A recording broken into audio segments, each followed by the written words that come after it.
कडगाव तालुका गडिंग्लज येथील सुपुत्र व दिल्ली मेरठ येथे कर्तव्यास असलेला जवान अक्षय विलास चौगुले यांचे 3 दिवसापूर्वी अपघाती निधन झाले।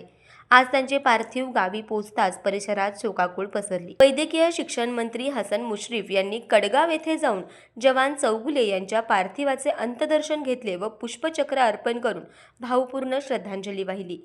यावेळी बोलताना मुश्रीफ यांनी तरुण वयात झालेल्या या दुर्दैवी घटनेमुळे कुटुंबावर दुःखाचा पहाड कोसळल्याचे सांगत, सैनिक देशासाठी प्रतिकूल परिस्थितीत कार्यरत असतात, त्यामुळे त्यांच्या कुटुंबाच्या पाठीशी समाजाने खंबीरपणे उभे राहणे हे आपले कर्तव्य असल्याचे त्यांनी नमूद केले।